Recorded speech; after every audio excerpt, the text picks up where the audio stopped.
Hey guys, Dr. Watt from Pinecrest Chiropractic. Let's talk through different types of headaches and symptoms that you may see with some of them.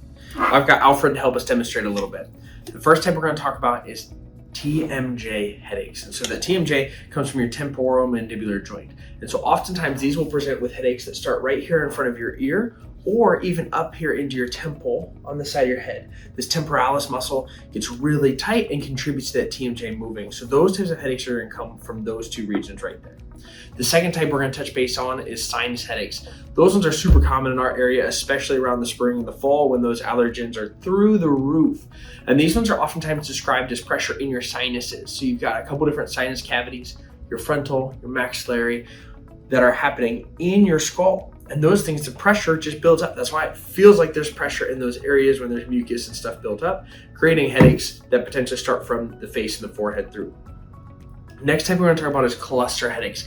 Cluster headaches are notorious for being pretty brutal, and they happen in clusters. Those are more of a timing type thing where you don't have headaches for quite a while, and then all of a sudden you have a bunch of headaches that either last for a couple of days or even a couple of weeks, or they're just back to back to back to back. The next type is migraines. Migraines are becoming more common or more well known at this point. Oftentimes you get what's called photophobia, which means you're sensitive to light and you need to sit down in a dark room. Textbook migraines also show up on only one half of the face or the head, and so you're only going to get those in half. Oftentimes there's pressure behind the eyes with those as well. Next type is going to be cervicogenic and tension type headaches. Those are two different types, but for this conversation, we're going to lump them together because they're so close together.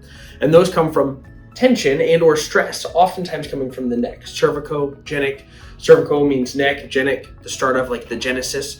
And so that's the start of that. Those times will often have a headband type feeling right around the skull. It feels like it's just squeezing your head. Sometimes you'll get what's called ram horn appearance, where you feel like there's this big shooting pain that wraps up around. There's a nerve that runs from the back of the neck there up and around the head. So you'll get that symptom either on one or occasionally on both.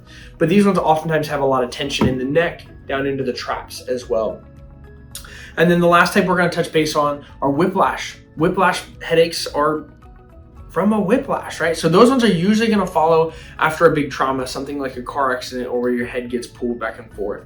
And that's going to be a sprain strain in the neck, creating some sort of headache as well with that, usually, oftentimes kind of like a concussion type symptom. So those are all the different types of migraines and headaches. There are so many more than just that, but those are ones that we see often in office. And yes, we went through different symptoms that you see with those, but that doesn't mean everyone presents exactly like the textbook says it should. So there could be some variability within yours or someone you know on how they're getting those symptoms. So if you'd like to ask me more questions about headaches, migraines, or any of those other types of things, or just curious, come on in. Let's chat about it.